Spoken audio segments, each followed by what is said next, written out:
সব বন্ধুরারে অ্যাডভান্সও কিন্তু happy new year.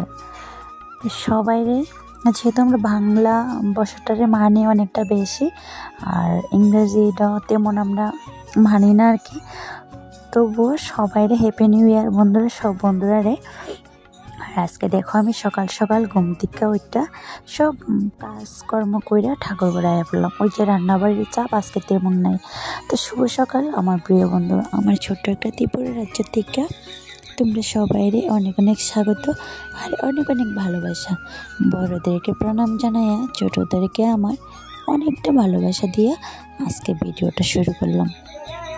তো শুভ তো প্রত্যেক দিনের মতো স্কুলে পাঠাই এদিকে আমার মতো আমি ওইটা কাজকর্ম করলাম, স্নান বোর করে সেরা এদিকে আয় করলাম ঠাকুরের সেবা দিতে। আর সব কাজের আগে কিন্তু সকালবেলা স্নান করে ঠাকুর সেবাটা দিলে মানে অনেকটা কাজ হালকা হয়ে যাবে, অনেক ভালো লাগে।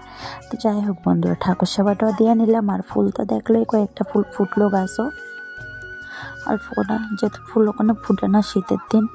তো এদিকে তুলসী গাছেও একটু জল ফুল দিয়ে দিলাম। আর সারা বাড়িতে ধূপ দেখাইতে হইব, কারণ আমরা সকালে একবার ধূপ দেখানি হয়, তারপরে ঠাকুর সেবা দিয়ে আবার তারপরে রাত্রে। তো যাই হোক বন্ধুরা, আমার ভিডিওটা শুরু থেকে শেষ অবধি দেখার লাগা তোমরা সবাই কাছে অনুরোধ, আর মানে অনেক অনেক সাপোর্ট দরকার। তো যাই হোক, লাইক শেয়ার সাবস্ক্রাইব কমেন্ট করে তোমরা পাশে থাকার লেগে অনেক অনেক ধন্যবাদ। যাই হোক বন্ধুরা, আজকের ভিডিওটা যতটুকু পাচ্ছি ততটুকু শেয়ার করলাম।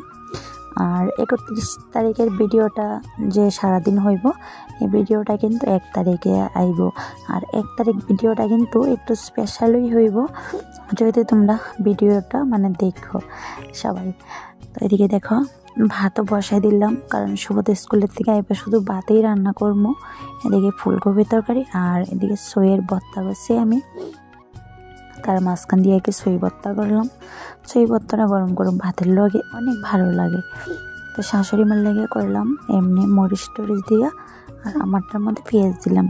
তো সইয়ের লগে কিন্তু আমি অনেকটি ধনিয়া পাতা দিছি শাকের মতো, যেহেতু ধনিয়া পাতা বেশি। আর এদিকে দেখো আছে অল্প মাংস। তো যাই হোক, আজকে আর কিছু রান্না করে পারতাম না, এ দিয়ে আজকে খাওয়া দাওয়া হোক। ওই যে বেশি কিছু রান্না হয়ে গেলে কিন্তু অনেকটা পালানি যায়। যেহেতু ফালানি গেছে, শুভাইয়া কইছিল যে মা কিছু রান্না করছো না, আমাকে আজকে কম কম দিয়ে খাও, দেখবা টান থাকবো বেশি, পরের দিন ঝাই কিছু রান্না করি ভালো লাগবে। তো সব দেখো, তারপরে সন্ধ্যার সময় যেহেতু গরুর দুধ, ওখানে আবার আমরা রোজের যে দুধটা দেয় আর কি। তো এদিকে হালুদানা কিতা এই দিয়ে একটু পায়েসের মতো করবো, যেহেতু গরুর দুধটা আছে। আর শুভ তো এই জিনিসটা অনেক ভালো পায়, ইচ্ছা করলে তোমরা কিশমিশও দিতে পারো, আর তেজপাতা এলাচ তো দিমই যেহেতু পায়েস।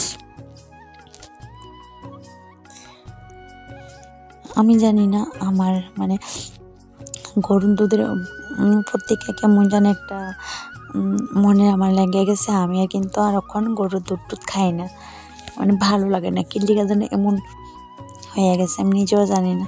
তো বন্ধুরা, আমার ভিডিওটা কিন্তু তেমন বেশি বড় করলাম না, দেখো আবার পরের একটা ব্লগে। টাটা।